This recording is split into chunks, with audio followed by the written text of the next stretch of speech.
제가 오늘 모세의 노래, 어린 양의 노래라는 제목으로 말씀을 준비했습니다. 소제목이 성서적 교회관이라 그렇게 제목을 붙였습니다. 이 성서에는 교회라는 말이 아주 많이 나옵니다. 신약 성경에 에클레시아라는 말로 110번 나오고 있고요. 구약 성경에는 카할이라는 회중, 집회를 뜻하는 말이죠. 그것이 123회 나옵니다. 또 회중을 뜻하는 다른 말들을 많이 합치면 단순히 200여회가 아니라 한 500여회 성경 전체에 교회라는 말이 등장하고 있습니다. 이 제7일 안식일 예수 재림교회는 시작부터 사실 종말론의 강조를 하고 태어난 교회이기 때문에 종말론과 다니엘 계시록에 아주 강합니다. 그런데 이 교회관 혹은 성서적인 교회론에 대한 이 실력이 상당히 취약한 편입니다. 다른 교회들에 비해서. 아마 우리 교회가 이제 곧 예수님 재림하시니까 우리 각 개인이 선교적 사명을 완수하는 일에 최선을 다하는 그런 노력을 하다가 보니까 우리가 150년, 180년, 200년 세상에 있으리라고 선교자들이 상상도 하지 못했어요. 그런데 이 교회에 몸담고 예수님 재림을 기다리면서 오래 있다가 보니까 교회관에 대한 바른 이해가 필요한 시점에 이르게 되었습니다.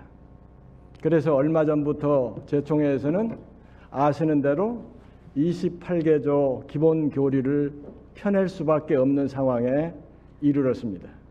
그 전에는 우리는 교리가 없고 성경이 우리의 교리다. 우리가 다 아시는 대로.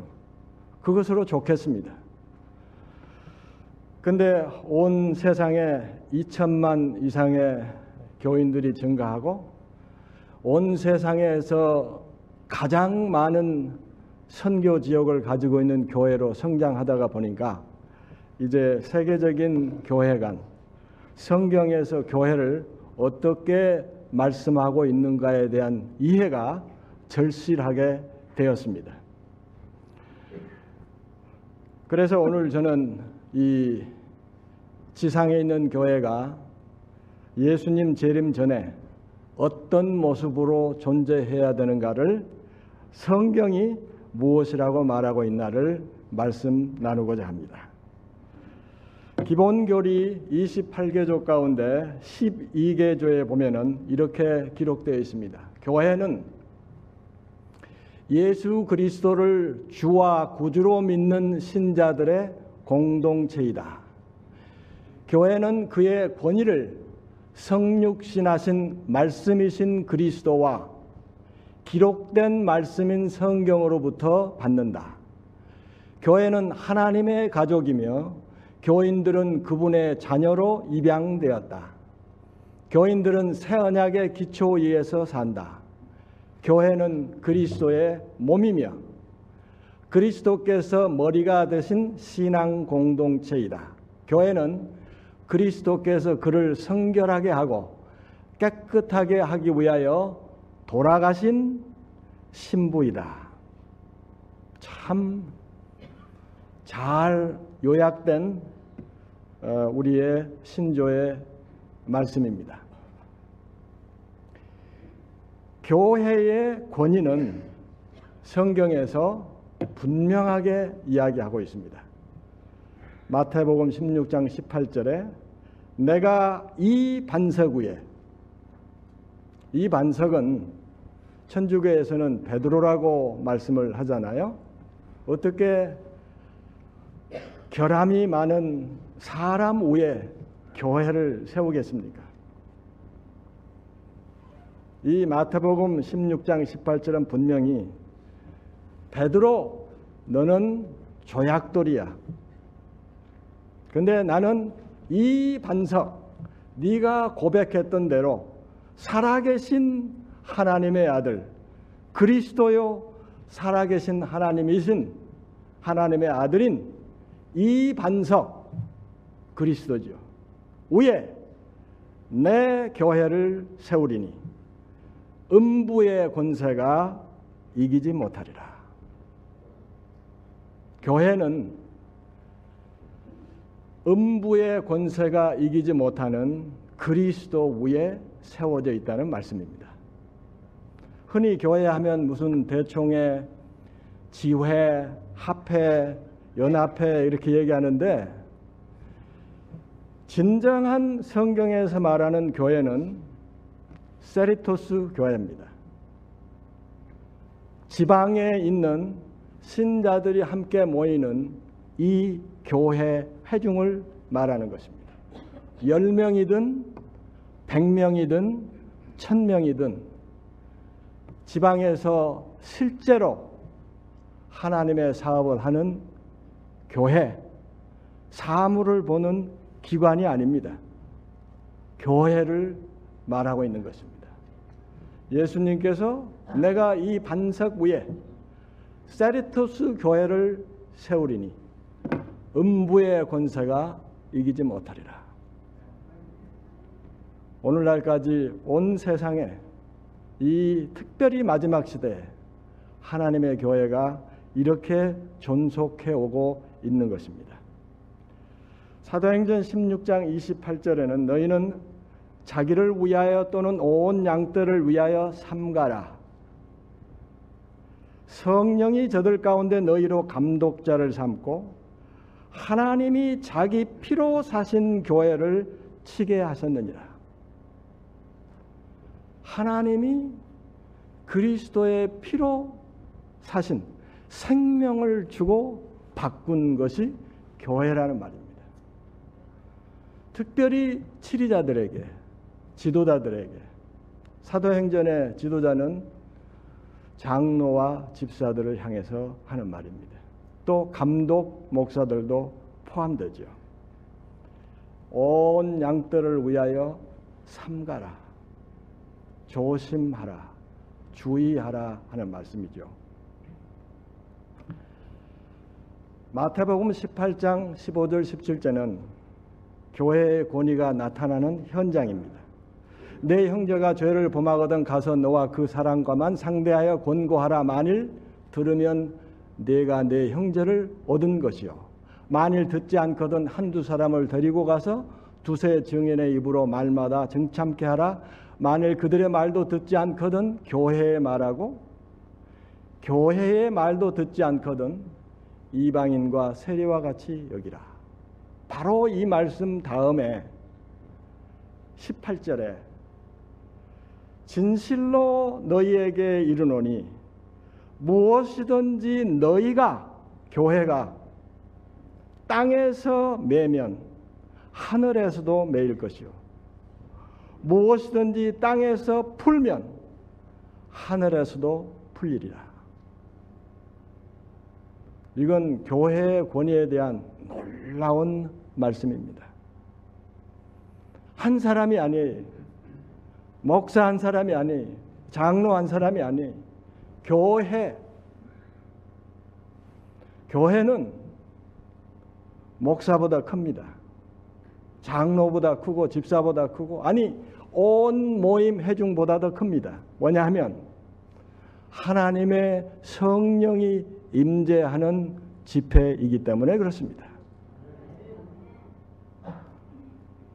하나님의 성령의 이름을 걸고 땅에서 매면 하늘에서 매고 땅에서 풀면 하늘에서 풀리라. 결국 구속의 계획은 삼위 하나님의 계획이에요.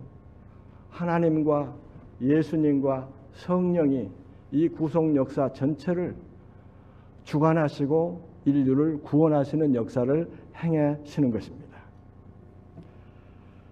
화이트부인도 복음 사역자에서 이렇게 말씀을 하셨습니다. 주께서는 그 교회에게 그 번영과 순결과 질서에 대한 모든 문제를 해결할 권세를 위임하셨다. 이 교회에 번영과 순결과 질서에 대한 모든 문제를 해결할 권세를 위임하셨다. 이 교회가 그 권세가 있다는 말씀입니다. 어떤 분들은 교회가 가진 권세를 생각하지 못하고 개인적으로 상당히 방만하게 행동하기가 쉽습니다. 너무나 많은 세상의 많은 미팅들과 집회들을 참석하다 보니까 교회도 그 중에 하나처럼. 그러나 교회는 다릅니다. 그렇지 않아요. 하나님의 권세, 그리스도의 권세, 성령의 권세를 이임받은 회중이 교회입니다. 마태복음 28장에 우리가 잘 아는 구절이죠. 예수께서 나와 가라사대 하늘과 땅의 모든 권세를 네게 주노니. 누구요? 교회입니다. 한 사람에게 주는 거 아니에요. 원문에 보면 복수예요. 너희에게 주노니. 그러므로 너희는 가서 모든 족속으로 제자를 삼아 아버지와 아들과 성령의 이름으로 침례를 주고 내가 너희에게 분부한 모든 것을 가르쳐 지키게 하라. 볼지어다 내가 세상 끝날까지 너희와 항상 함께 있으리라 하시니라. 세상 끝날까지 하나님이 이 교회와 함께 하실 것입니다. 이 교회에서는 제가 보지 못했지만 가끔 예배하러 이렇게 가끔 설교도 하고 설교도 안 하든지 참석하다 보면 참 마음속에 이 민망한 경험을 하게 됩니다. 이 안식일에서도 참 예배 시간만큼은 우리가 구별해서 하나님의 임재를 의식하고 하나님과 대화하고 창조주 하나님께 예배를 드리는 이 엄청난 특권이 주어진 시간인데 저는요, 여러분들은 어쩔지 모르겠어요. 어떤 분들이 셀폰이 울리는 건 가끔 잊어버려서 어찌할 수 없을 수가 있는데 그걸 들고 밖으로 나가서 대화하는 모습들을 볼 때 속이 좀 상합니다. 지금 우주의 왕이신 창조주 하나님께 경배하는데 하나님보다 더 중요한 사람이 있을까? 물론 예외는 있을 수 있다고 저는 생각을 합니다. 피치 못할 사정이 있을 수 있어요. 그러나 그 피치 못할 사정은 하나님보다 더 중요한 일이어야 된다고 생각을 합니다. 그래서 저는 상당히 바더를 합니다. 이래도 되는 것일까? 이 거룩하고 밀접한 하나님과의 관계를 축복으로 누려야 하는 이 시간에 그보다 더 중요한 사무가 있을까? 그저 제 마음속에 느끼는 부담을 여러분들과 나누는 것입니다. 그래서 우리 예배가 좀 더 예배다운, 좀 더 거룩하고, 좀 더 즐겁고, 그래서 하나님과의 관계에서 오는 충만한 기쁨이 우리의 경험이 되도록 하기 위해서 드리는 말씀입니다. 에베소 1장 22절에 보면은 또 만물의 그 발 아래 복종하게 하시고 그를 만물 위에 교회의 머리로 주셨느니라. 교회는 그의 몸이니 만물 안에서 만물을 충만케 하시는 자의 충만이니라. 성경은 아까 기본 교리에서도 보신 대로 여러 가지로 교회를 표현하고 있습니다. 그 교회의 참된 모습을 말하기 위해서. 근데 가장 중요한 이 일러스트레이션 중에 하나가 교회는 몸이다. 그리스도는 머리다. 머리와 몸이 연결되어 있는 것처럼 그만큼 생명의 관계란 말이죠. 생명의 관계를 가지고 있다. 그것을 표현하는데 머리와 몸으로 표현합니다. 예수님은 머리, 교회는 몸. 이것이 성경에서 말하는 교회의 아이덴티티를 잘 나타내고 있는 말씀입니다. 누구든지 언제든지 제 육체를 미워하지 않고 오직 양육하여 보호하기를 그리스도께서 교회를 보양함 같이 하나니 우리는 그의 몸의 지체임이니라. 몸은 교회. 우리 개인은 뭐라고요? 지체. 손, 발, 코, 입, 눈, 지체. 이게 성경이 말하는 교회와 교인들의 모습입니다. 골로새서에도 그는 몸인 교회의 머리라. 예수님이죠. 그가 근본이요 죽은 자들 가운데서 먼저 나신 자니 이는 친히 만물의 으뜸이 되려 하심이니라. 그리스도의 몸, 이것이 교회입니다. 몸은 하나인데 많은 지체가 있고 몸의 지체가 많으나 한 몸인과 같이 그리스도도 그러하니라. 몸 가운데 분쟁이 없고 오직 여러 지체가 서로 같이하여 돌아보게 하셨으니 우리 몸은 지체끼리 싸우지 않습니다. 그렇죠? 손이 발을 향해서 발이 손을 향해서 고린도서에 구체적으로 예까지 들어가면서 설명하죠. 그것은 생명의 유기체입니다. 성령으로 피가 흐르는, 영이 흐르는 사람들의 상관관계를 가지고 있는 곳이 교회라는 말이죠. 우리가 그런 사람들입니다. 서로 얼굴은 다르고 나이는 다르고 남녀가 고별하고 모든 것이 다르지만 우리는요 그리스도의 영이 생명의 영이 통하는 그런 사이들입니다.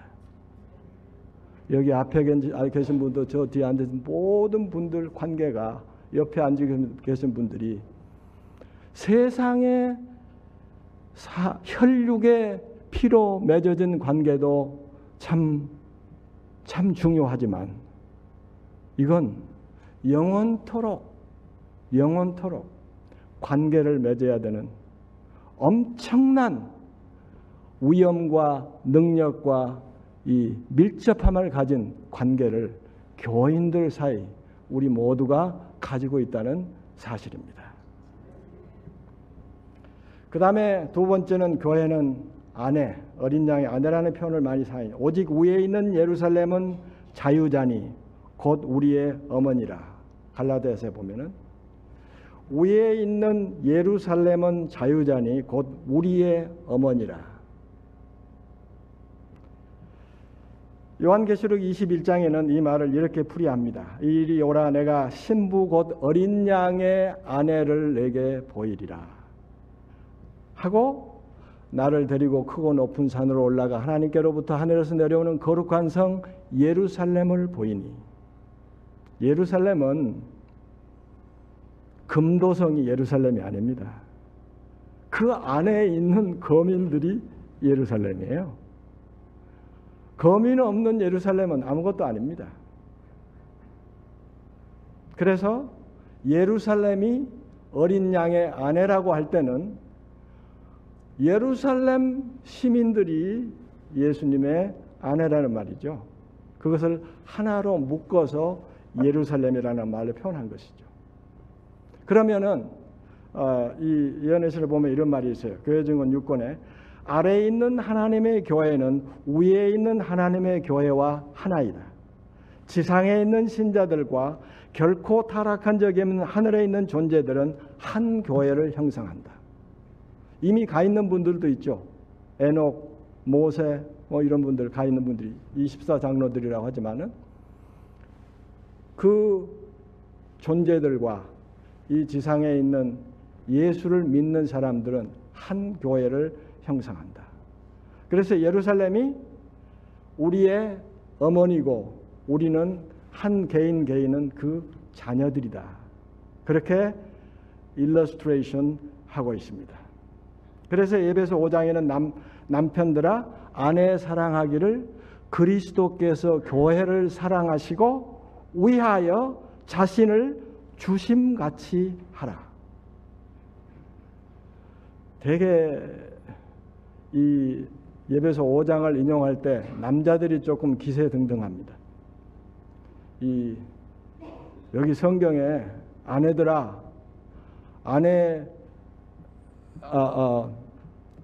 이 아내들아 남편에게 복종하기를 어떻게 하라고요? 죽게 하듯 하라 그랬거든요. 그러니까 이게 봐라 복종하라고 했지 않느냐? 그런데요. 근데 자세히 보세요. 그 말이 더 무서운지 이 말이 더 무서운지. 그리스도께서 교회를 사랑하시고 위하여 자신을 주심같이 그렇게 네 아내를 사랑하라. 어떤 게 더 쉽겠어요? 이거 복종하라는 말 하나 가지고 아내들 잡으시면 안 돼요. 요만큼 할 수 있어야 내 자신을 줄 만큼 나를 포기할 만큼 사랑하시면 복종하라고 하세요. 그러면 복종할 거예요. 안 하겠어요? 이는 곧 물로 씻어 말씀으로 깨끗하게 하사 거룩하게 하시고 자기 앞에 영광스러운 교를 세우사 티나 주름 잡힌 것이나 이런 것들이 없이 거룩하고 흠이 없게 하려 하십니다. 이 비밀이 크도다. 내가 그리스도와 교회에 대하여 말하노라. 그래서 남편 아내 관계는 그리스도와 교회 관계의 샘플이에요. 요약하면 이렇게 되겠습니다. 지금까지 말씀드린 것을 교회는 몸이고 교인들은 그 지체다. 또 교회는 어머니와 같고 이건 어린 양의 아내인데 교인들은 그 자녀들과 같은 모습이다. 화이트 부인이 편지 1902년도에 하나님은 그의 교회의 남편이요 교회는 신부요 어린 양의 아내이다. 그랬습니다. 참 이 말씀은 우리 교회 이 상태를 우리에게 묘사하는데 참 적합한 표현이에요. 보세요. 우리 모두가 다 어머니를 통해서 이 세상에 나왔죠. 마찬가지로 우리 모두가 복음을 받아들이고 영생의 소망을 받아들고 침례를 받은 것은 어디를 통해서요? 어머니인 교회를 통해서 우리가 다 태어난 거예요. 얼마나 일치하는 말씀입니까?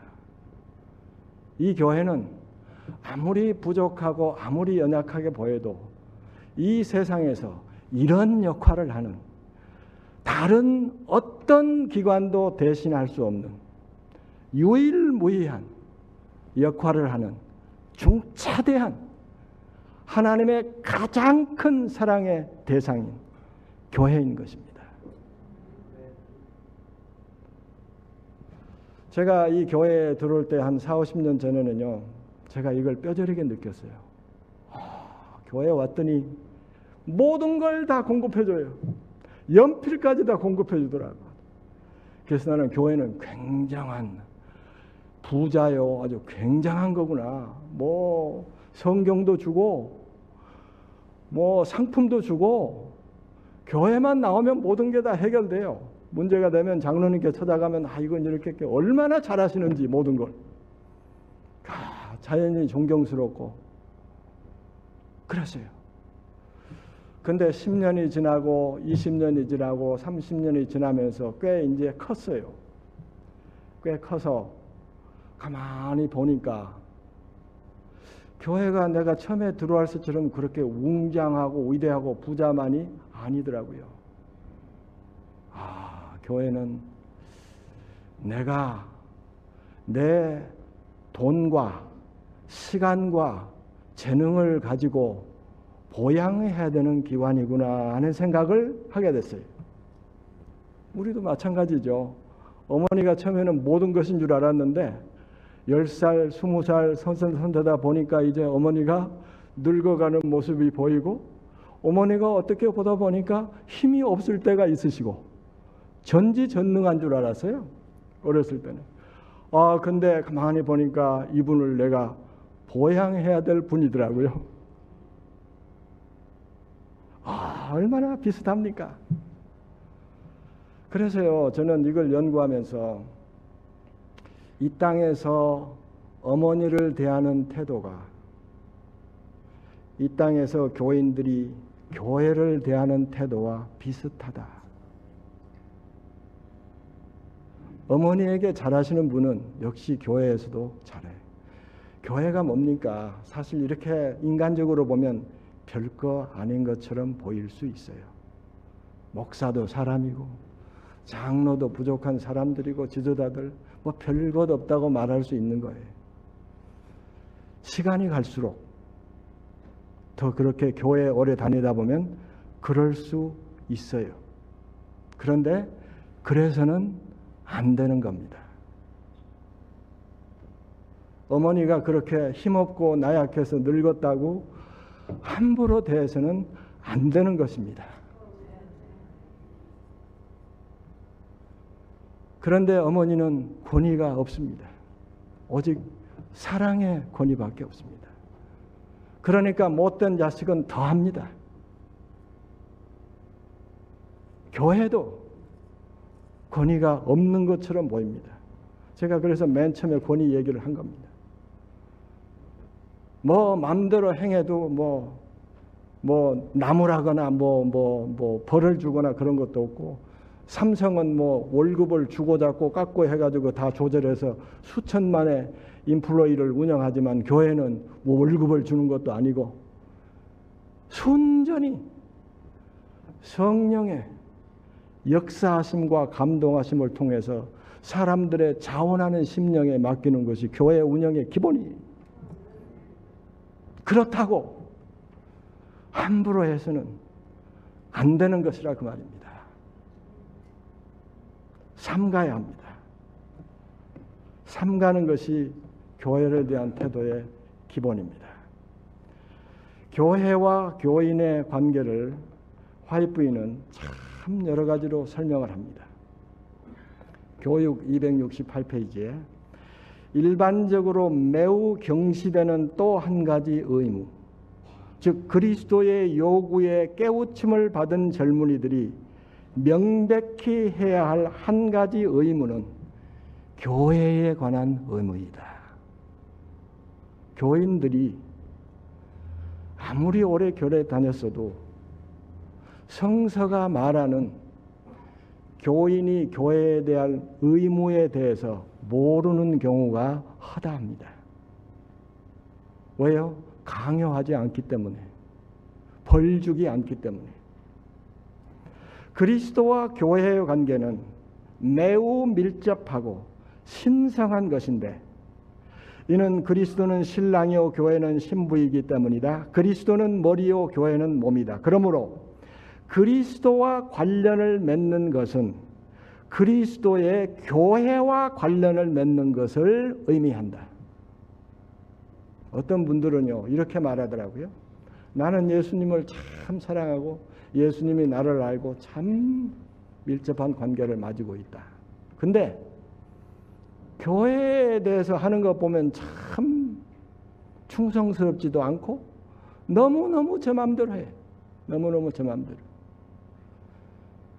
저는 그 첫 번째를 믿을 수가 없어요. 여기 보면 그리스도와 관계가 교회하고 관계라고 이렇게 직접적으로 얘기하고 있잖아요. 교회의 경우 권해는 부분 60페이지에 각 신자는 전심으로 교회에 애착을 두어야 한다. 교회의 번영이 각 신자의 첫째 가는 관심이 되어야 할 것이니 만일 교인이 교회와의 관계를 자신의 이익에 앞서 교회의 유익을 생각하는 그런 신성한 의무관계로 생각하지 않는다면 그런 신자는 없는 것이 그 교회로 훨씬 훌륭한 일을 행할 수 있게 할 것이다. 굉장히 혹독한 말씀이죠. 자신의 이익을 교회의 이익보다 앞세우는 사람은 없는 것이 낫다. 왜요? 그는 이미 교회는 나올지 모르지만 교인이 아니기 때문에 그렇습니다. 교인이 아니라는 말이죠. 교회에 애정을 갖도록 하십시다. 교회의 번영은 나의 번영이요. 교회가 잘 되면 신앙이 증가하고 재밌고 즐겁고 행복합니다. 교회가 잘못되면 나와도 재미없고 내 신앙이 성숙하지 못합니다. 그래서 교회는 문화와 같고 기둥과 같고 터와 같은 것입니다. 사도행전 163페이지에 교회 안에는 언제나 혼자 독자적으로 행동하고 싶어하는 사람들이 있어 왔다.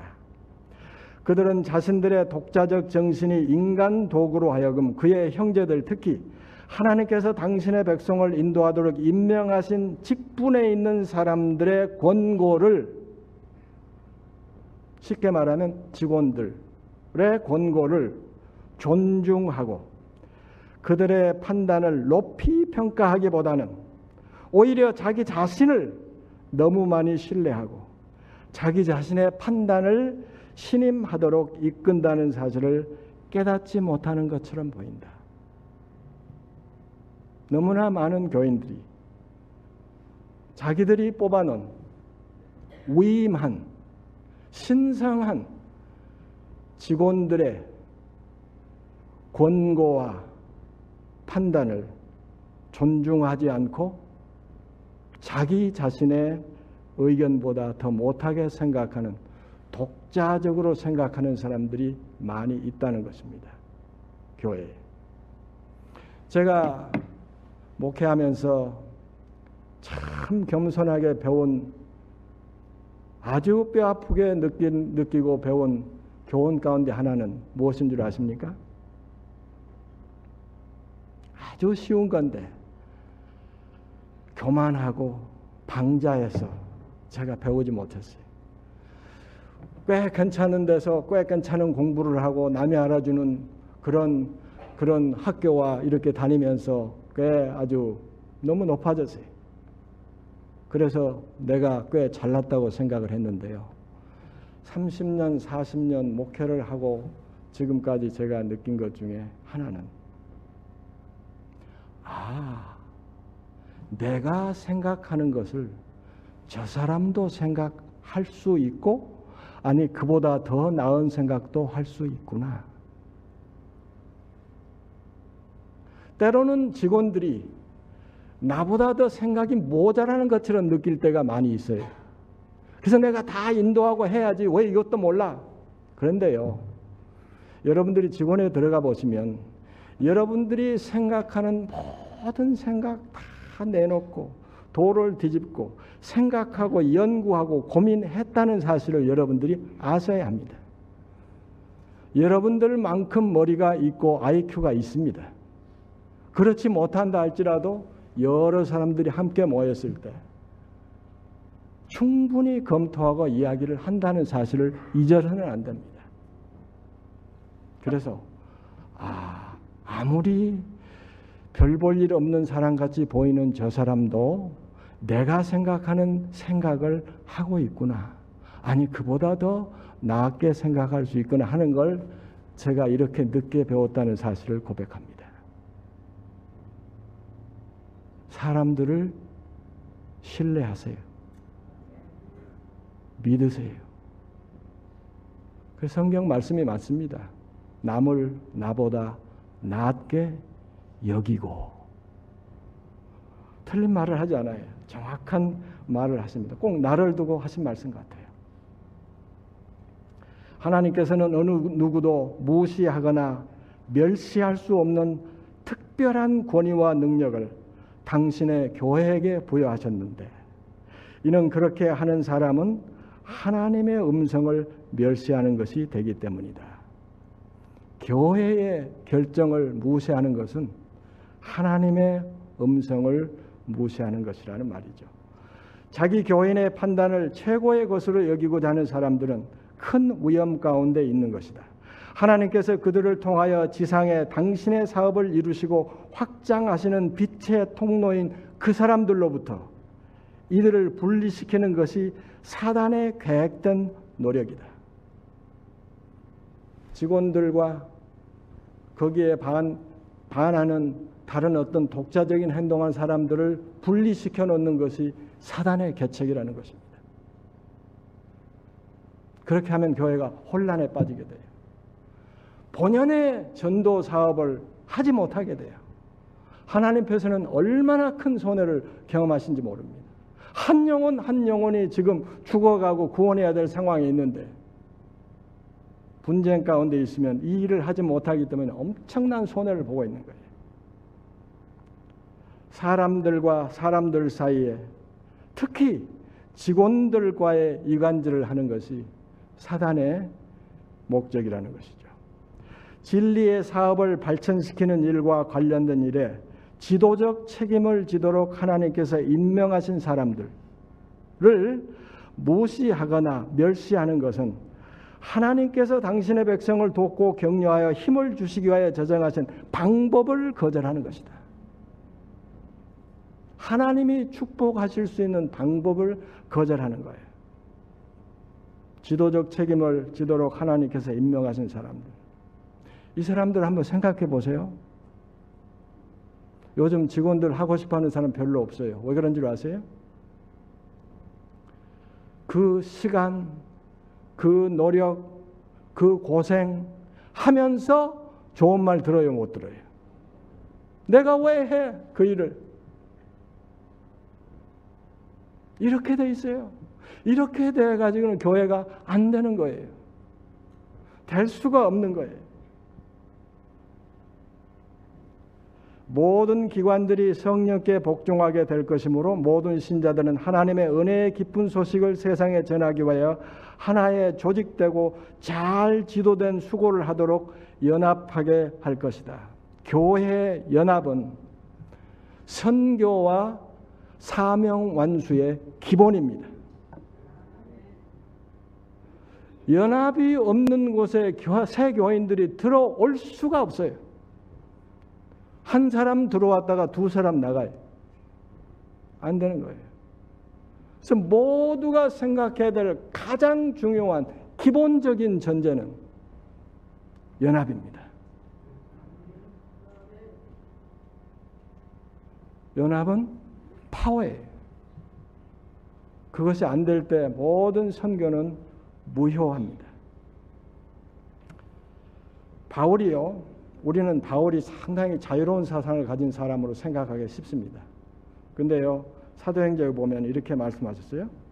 바울은 공식적인 안수를 안디옥에서 받았죠. 받은 것을 그의 평생의 사업에 새롭고 중요한 신기원을 여는 표로 삼았다.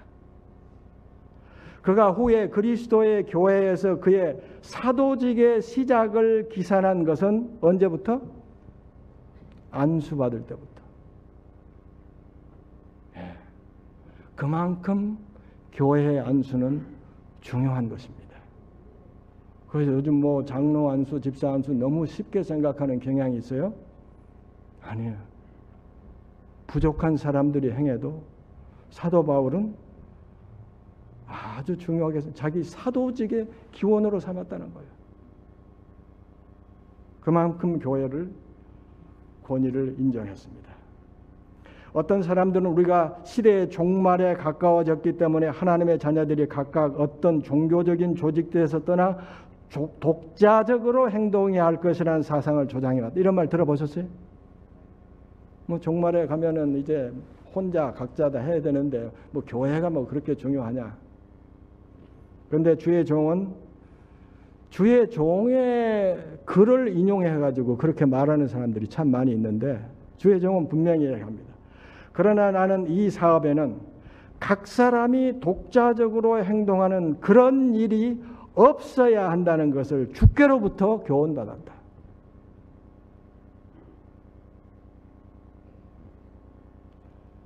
그런 때는 오지 않습니다.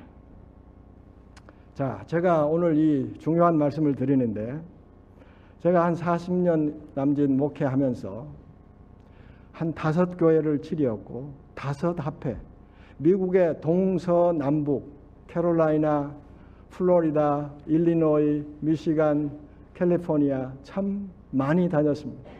제가 이렇게 꼽아보니까 12번 이사를 했더라고요.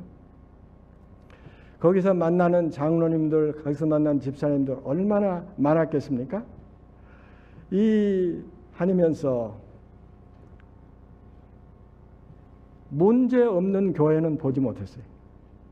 사람이 사는 곳에 다 문제가 있는데 그 문제 해결 방법을 하나님께서 성경에 명시하셨어요.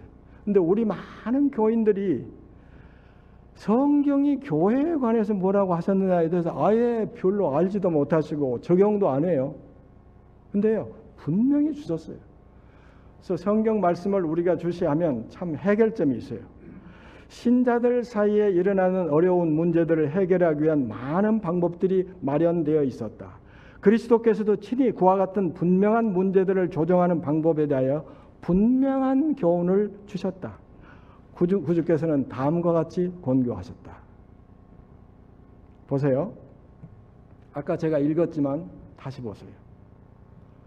내 형제가 죄를 범하거든 잘못하거든 가서 너와 그 사람과만을 상대하여 권고하라.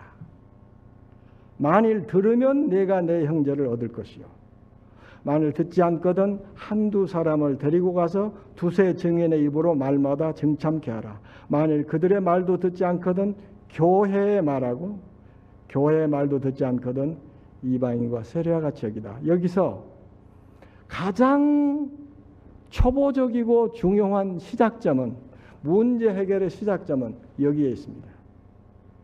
가서 너와 그 사람 두 사람만 얘기하라는 거예요.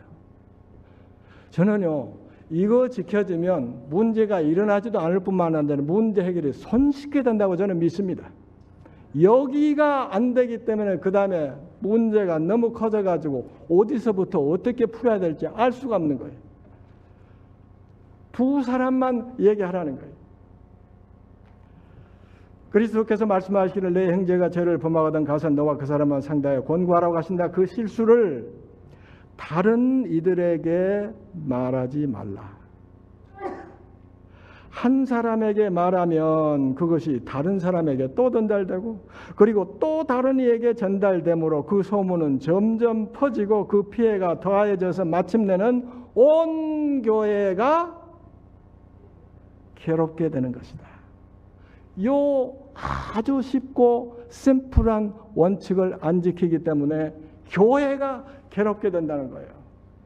너와 그 사람과만 문제를 해결하라. 이것이 하나님의 방법이다.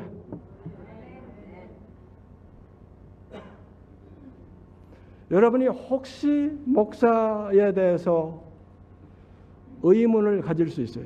목사님이 어떻게 그렇게 하실 수 있어? 혹은 저 장로님이 참 굉장한 분인데 어떻게 그 장로님이 그럴 수가 있어? 이런 느낌이 들거든, 이런 어떤 증거가 보이거든 어떻게 하라고요? 직접 그분에게 찾아가서 얘기해라. 다른 사람에게 말하라 하지 말라. 문제는 거기서부터 시작된다. 왜 다른 사람에게 말해요? 왜요? 근데 거기서 끝나지 않아요. 그 다른 사람은 또 다른 사람에게, 또 다른 사람에게 삽시간에 전달돼요. 그 애는 그만큼 관계가 밀접하기 때문에. 그렇게 되면 문제는 복잡하게 되고 걷잡을 수 없는 상황에 이를 수밖에 없어요. 아무리 작은 문제도 그렇게 될 수밖에 없어요. 왜냐하면 의견들이 다 다르고 관계가 다 다르기 때문에. 근데 목사님하고 관계가 좋은 사람에게 얘기를 하면 그 사람이 뭐라고 하겠어요? 그 사람이 내가 목사님에 대해서 궁금한 점이 있는데 목사님은 참 이런 일을 해서는 안 되는데 하고 이분에게 얘기를 했어요. 근데 이분이 목사님하고 관계가 좋은 분이면 그 말을 듣고 어떻게 얘기하겠어요? 목사님이 그럴 수 있나? 그거 아닐 거야. 그 다음에 해야 될 중요한 말이 있어요. 뭐라고 하겠어요? 목사님한테 가서 물어봐. 그게 최고 장수야. 그런데 만약에 목사님하고 관계가 안 좋은 분이면 어떻게 해야겠어요? 야, 목사님이 그랬어? 어떻게 그럴 수가 있어? 목사님이 돼가지고 말도 안 돼. 그리고 그 말을 또 다른 사람에게 전달하는데 누구를 찾을까요? 목사님하고 관계 좋은 사람을 찾을까요? 안 좋은 사람을 찾을까요? 그러다 보면 삽시간에 쳐지는 거예요. 그러면은 목사님의 영향력은 제한받기 시작합니다. 그것이 사실이지 않은 것은 두 번째 치고 목사님의 설교는 맥히지 않게 되고 그 나쁜 목사님의 설교를 누가 들어요? 이건 교회에 치명타를 가하게 되는 거예요. 알아보기도 전에 말하는 것은 말하는 동기 자체가 틀린 겁니다. 그 문제를 풀고자 하는 마음이 없어요. 목사님을 타격을 입혀서 못 살게 만드는 것이 목적이에요. 그러니까 그런 사람만 찾아다니면서 얘기하는 거예요. 혹시 여러분들이 그런 말을 듣거든, 목사님 말이 아니에요? 장로님 말이 아니에요? 다른 신자에 관해서 나쁜 얘기를 하거든 어떻게 반응을 보였어야 돼요? 그 사람하고 얘기하지. 이게 여러분들의 답이에요. 어떤 분들은 아예 듣지를 않아요. 그건 쓰레기 같은 뉴스야. 왜 그분하고 알아보지도 않고 나한테 얘기를 해? 우리 사람은요, 나쁜 일에 대해서 좀 귀가 가려워서 듣고 싶어 해요. 그래서 나쁜 얘기 하는 거 알면서 그래 그 듣는데 듣는 거 자체부터가 큰 죄예요. 그거 듣고 나면 가만히 있나요? 임금님기는 당나귀기라고 또 얘기하고 싶어서 견딜 수가 없는 거지. 그래서요, 우리 모든 신자들이 어떤 분쟁이 있으면 다 책임이 있어요. 그래서 도산 안창호 선생이 당신이 우리 민족에 대해서 바라는 것이 뭐요? 한마디로 말해주셔 하니까 우리 민족의 문화가 바뀌는 것입니다. 한 사람 두 사람 잘해가지고 잘못해가지고 되는 문제가 아니에요. 전체가 깨워서 잘해야 이 나라가 바뀐다는 거죠.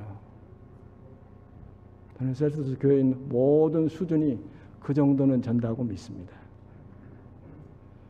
확인해 보기 전에는 믿어서는 안 되고 그런 일이 퍼지도록 놔두어도 안 되는 것입니다. 그래서 저는 교회에게 제가 담임하는 교회마다 이런 일이 일어났을 교인들에게 이렇게 설교했습니다. 어떤 신자에 대해서 나쁜 말을 하는 신자가 있거든 그 사람을 나쁘게 생각해라. 그 사람은 내용과 상관없이 지금 엄청난 잘못을 범하고 있고 나쁜 동기를 가지고 내게 얘기하고 있는 거예요. 좋은 동기라면 어떻게 했겠어요? 직접 그 사람에게 찾아가서 얘기를 했어야 돼요. 그래서 화이트 부인이 그렇게 얘기했습니다.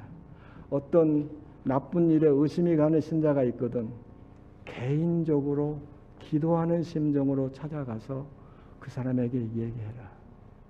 그래서 그분이 들으면 관계를 얻고 그 사람을 얻는 거예요. 그 다음에 교회는 잠잠해지는 거예요. 그렇지 않고 거기서부터 문제가 커지면 그 다음에는 각 개인의 여러 가지 문제가 다 보태져 가지고 사람 수가 많은 것만큼 문제가 복잡해지고 어려워지는 겁니다. 제가 오늘 설교 시간에 두 장로님 얘기를 하려고 합니다. 한 장로님의 관계는 부정적인, 제가 장로님 성함은 얘기 물론 안 하죠. 지금도 살아계십니다. 한 분은 아주 참 제가 잊지 못할 하늘나라까지 가지고 가될 이름이고, 다른 분은 참 조금 부정적인 이야기인데, 두 분 다 대학원까지 나오시고 아주 지식인이고 훌륭하신 분이에요. 제가 한 곳에서 목회하는데 한 장로님이 직원회를 하는데 들어오셔서 참 말을 많이 하시더라고요.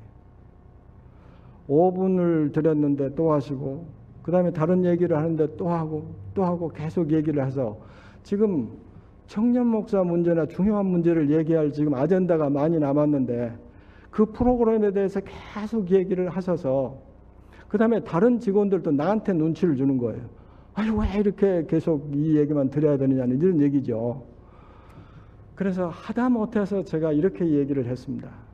장로님, 요약해서 간략하게 분명하게 얘기해 주시죠. 어떤 얘기를 딱 중단하세요. 거기서 끝났으면 참 좋은데, 직원회가 끝나고 나와서 만나는 사람마다에게 목사가 버릇이 없다는 거예요. 어른이 말하는데 잘랐다 이거예요. 그래서 저는 그때부터 이 어른을 무시하고 어른을 잘못 모시는 형편없는 사람으로 전락했습니다. 왜냐하면 이분이 거기서 그치지 않았어요. 특별히 나하고 관계가 좀 소원하다고 생각하는 사람들을 찾아가서 다 그 얘기를 해서, 그분들은 귀가 솔솔해서 다 듣고요. 그래서 교회가 아주 어려워졌어요. 그 한 문제 때문에 어려워졌어요. 제가 그 장로님 찾아갔어요. 그 소리가 들려서 제 귀에 들어올 수밖에 없죠. 찾아가서, 장로님, 제가 어쩔 수 없는 상황에서 그 얘기를 드렸는데 제가 잘못했습니다. 제가 앞으로는 그렇게 하지 않겠습니다. 사실은 마음속으로는요, 제가 잘못한 게 없었어요. 저는 회의 진행을 위해서 사회자로서 해야 될 일을 한 거예요. 그러나 그분이 동양 A지국에서 그걸 아주 중요하게 생각하는 분을 알기 때문에 제가 참 저를 용서해 주십시오. 네, 소용이 없어요. 내가 이 일을 영어로 다 편지로 써가지고 합회장하고 연합회장하고 대충회까지 다 보내서 내가 알릴 거라고. 합회장님한테도 편지가 왔어요. 근데 이런 일이 있었느냐. 제가 직원회에서 이런 일이 있어서 이래서 이랬습니다. 알았다. 또 가서 제가, 아니 이렇게 해봐야 장로님의 정력 낭비고 내 정력 낭비고 우리 할 일을 해야 되는데 소용이 없어요. 참 문제가 해결하는데 쉽지 않았어요. 내가 다 부족해서 생긴 일이라고 생각을 하고 내가 우리 집사람에게 얘기를 했어요. 제가 웬만한 일은 교회의 문제를 집사람하고는 안 합니다. 왜냐하면 집사람까지 어렵게 만들기 싫고 또 집사람이 관련해서 될 일도 아니고, 그래서 집사님, 우리 집사람은 한 번도 제 목회할 때 직원회에 들어온 경험이 없습니다. 그래서 얘기를 했더니 집사람이 좀 사이콜로지를 공부해서 제게 도움을 많이 줬어요. 여보, 잘못했다고만 하지 말고 좀 컨프런테이션을 하세요. 가서 분명하게 얘기하세요. 그러더라고요. 그 얘기를 듣고 보니까 만 약이 안 통해서 그 약을 좀 써보자 가서 장로님을 만났어요. 장로님, 제가 이렇게 해도 해결이 안 되는데 제가 마지막 말씀을 드리겠습니다. 장로님, 하고 싶은 대로 하세요. 대총회까지 편지를 병으로 다 하세요. 그러나 장로님 생각대로 되지는 않을 겁니다. 저는 장로님이 이 일을 중단하기를 바랍니다. 그렇지 않으면 제가 하나님이 교회에게 주신 권위를 행사할 겁니다. 그 다음부터 잠잠해지셨어요. 그래서 내가 우리 집사람에게 그런 방법도 있네, 그렇게 얘기를 한 적이 있어요. 말씀의 요지는 이야기하고 또 얘기하고 또 얘기한 사람들이 얘기를 하는 것을 그치도록 방지해야 된다는 사실입니다. 그 방지할 수 있는 길이 없습니다. 여러분들 한 사람 한 사람 스스로가 어떤 사람의 잘못에서 이야기하는 그 사람의 말을 들어주는 한 이 일은 끝나지 않습니다. 들어주지 않는 풍토, 말도 붙이지 못하게 하는 문화가 교회 안에 조성되어야 합니다. 그래서 저는 여러분 모두에게 어떤 문제가 있거든 다 같은 책임이 있다고 말씀을 드리는 것입니다. 사단은 하나님의 백성 가운데 불신과 이관과 저기를 끄덕이려 끊임없이 노력하고 있다. 우리는 때때로 그와 같이 느낄 만한 진정한 이유가 없는 때까지도 우리의 권리가 침해당하고 있다고 느끼도록 유혹을 받게 될 것이다. 내 권리를 저 사람이 무시해? 이런 생각이 들거든 사탄의 유혹이라는 것이죠. 자신들에 대한 사랑이 그리스도와 그분의 사업에 대한 사랑보다 더 강한 사람들은 자신들의 이익을 첫째로 할 것이다. 교회 사업이 더 중요한가? 내 개인의 유익이 중요한가? 이건 우리 모든 신자들이 자신에게 질문해야 될 문제예요. 그것을 보호하고 유지하기 위해서는 거의 어떤 방법이라도 다 쓸 것이다. 자기의 유익을 구하는 사람들이 말이죠. 그걸 미사역으로, 그걸 대의로 다 해가지고 내 이익을 찾는다고 얘기하나요? 교회가 이래서는 되겠느냐고 이렇게 나오는 거죠. 양심적인 그리스도인인 것처럼 보이는 많은 사람들까지도 교만과 자존심으로 인하여 과오 중에 있다고 생각하는 사람들을 개인적으로 방문하여 그리스도의 정신으로 그들과 이야기하고 함께 서로를 위하여 기도하는 일을 하지 아니한다. 참 이건 슬픈 현실이에요. 정말 양심적이고 훌륭한 지도자급에 있는 사람까지도 어떤 의심이 주어질 때 어떤 사람에 대해서 그 사람하고 직접 가서 얘기 안 한다 이거예요. 왜? 체면 때문에, 자존심 때문에. 어려운 거예요. 쉽지는 않아요. 그들은 자신들이 제 형제들로 인하여 해를 당하였다고 생각할 때 그들 중 어떤 이들은 구주의 방법을 따르는 대신에 고소를 제기하기까지 할 것이다. 이 말은 제가 언젠가 다른 교회에서 들은 얘기 있습니다. 우리는 식인종이 아직 그 살이 덥고 푸들거리고 있는 희생자의 고기를, 식인종은 사람을 먹는 거죠, 먹고 있는 몸소를 치는 광경을 생각할 수 있다. 그러나 이보다도 더욱 무서운 결과는 진심이 잘못 전하여지고 훼손되는 비판을 받으며 인격을 난도질당하는 비판을 받음으로부터 오는 고뇌와 파멸이다. 여러분들이 누군가가 자기의 유익을 위해서 어떤 목사나 어떤 장로님의 잘못을 다른 사람에게 얘기하는 것은 인격 살인이라는 거예요. 식인종이 사람의 살을 먹는 것 같아요. 그 사람 살을 먹고 있는 거예요. 왜요? 내가 말한 그 사람은, 이 목사님이나 장로님이나 다른 분에 대해서 나쁜 얘기를 듣는 그 사람은 앞으로 목사님을 볼 때, 장로님을 볼 때 어떻게 대하겠어요? 이야, 저 사람이 안 그런 줄 알았더니 속으로는 호박씨를 까고 있네. 이 사람에게 있어서 그 사람은 죽은 사람입니다. 인격이 형편없는 사람이 된 거예요. 그런 희생을 당하는 사람들이 이 교회는 없도록 하십시다. 절대로 있어서는 안 되는 것입니다. 여러분들이 평가를 제대로 판단을 하셔야 될 필요가 있습니다. 잘못을 범한 형제를 고뇌하게 하여 체면은 물론 생명이라도 버릴 수 있다는 것을 느낄 때 비로소 그대는 눈에서 들보를 빼고 형제를 도와줄 준비를 갖추게 된다. 그제서야 형제에게 가까이 나아가 그를 감동시킬 수 있다. 어떤 사람도 책망과 비난 때문에 그릇된 처지에서 돌이킨 적은 없다. 그 사람을 위해서 내 생명이라도 내줄 그런 상태가 아니고는 그 사람의 잘못에 대해서 얘기할 자격이 없다라는 것입니다. 그것이 사실이라도 사실이 아닌 것은 물론이군요. 자격이 없다는 것입니다. 제가 이 말씀을 마치면서 제목을 모세의 노래, 어린 양의 노래라고 부르는데요.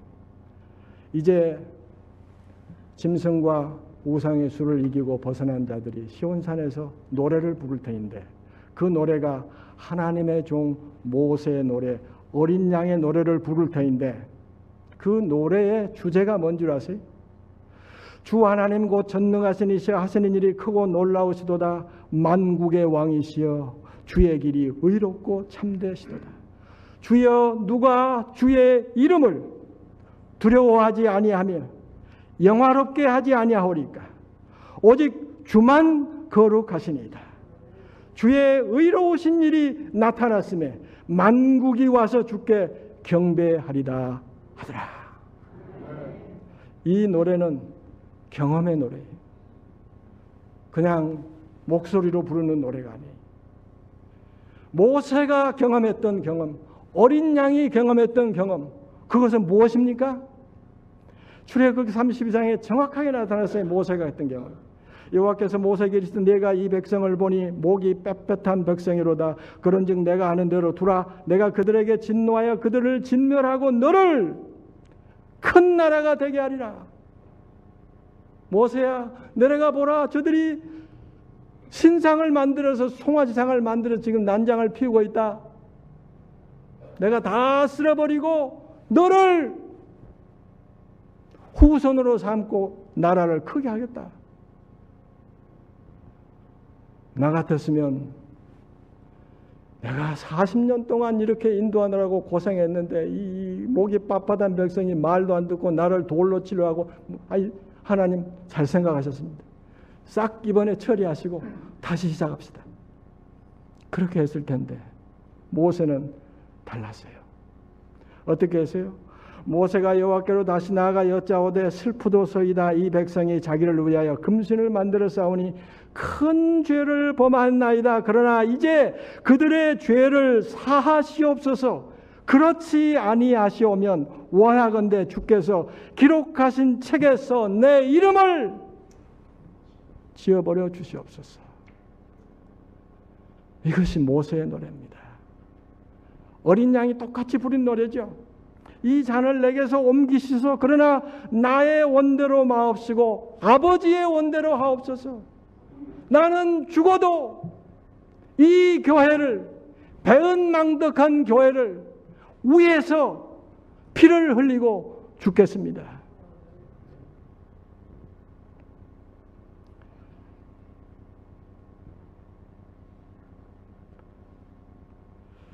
이렇게 하신 것은 다 그대를 사랑하기 때문이다. 죄를 짊어지신 그분은 거룩한 공의의 진노를 견디시고 그대를 위하여 죄 그 자체가 되셨다. 이것이 어린 양의 노래, 겟세마네의 노래, 십자가의 노래. 마지막 짐승과 사단과 그 수를 이기고 유리바닷가에서 노래할 사람들의 경험의 노래는 이와 같은 정신과 이와 같은 신앙을 가지고 모세와 함께 어린 양과 함께 노래 부를 하나님의 백성 교회인 것입니다. 비록 약하고 결함이 있어 보이나 교회는 하나님께서 특별한 의미에 있어서 당신의 최고의 관심을 쏟으시는 대상이다. 네, 제가 말씀드린 대로 교회 약하게 보입니다. 별것 아닌 것처럼 보입니다. 주름살 짓는 어머니가 별것 아닌 것처럼 보이는 것처럼 그렇게 보일 수 있습니다. 그러나 하나님이 최고의 관심을 쏟는 대상이고 그리스도가 자신을 내주신 기관이며 성령이 말할 수 없는 탄식으로 붙들고 있는 은부의 권세가 이기지 못하는 것이 교회입니다.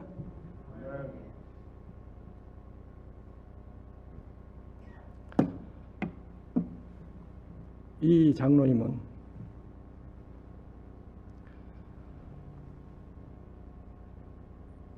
젊어서 학도병 시절에 가가지고 안식일을 지키기 위해서 가진 고욕을 당하고 어려움을 당한, 그러면서 신앙을 지킨 참 지조 있는 분인데 어쩐지 제가 담임하는 그 교회의 교인들은 저 장로님은 줏대가 없고 색깔이 분명하지 않아서 참 이상하다, 그런 평을 듣고 계세요. 왜 그런가 봤더니 직원회를 하는데요, 이 교회 캠핑을 가는데 바다 쪽으로 갈 거냐 산으로 갈 거냐를 가지고 직원들이 의견이 많이 나왔어요.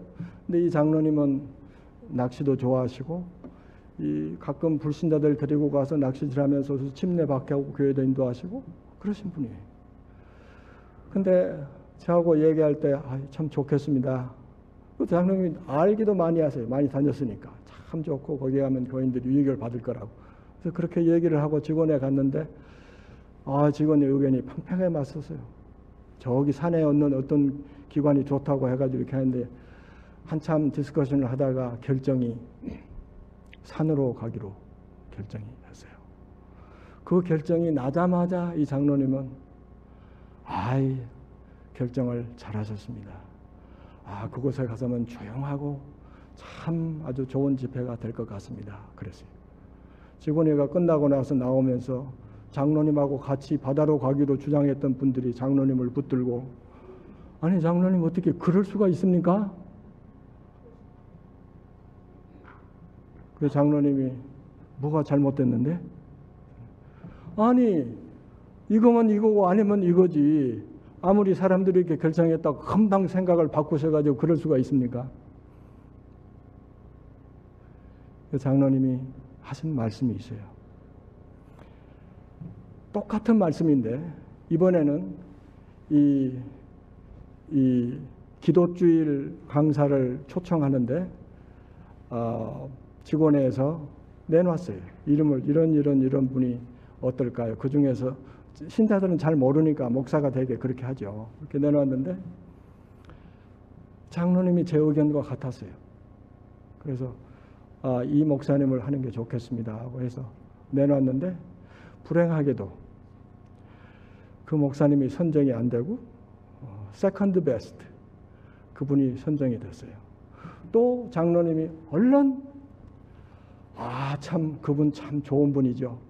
우리 교회가 그분이 아마 필요한 모양입니다. 그분을 초청하는 게 참 잘 됐다고 생각합니다.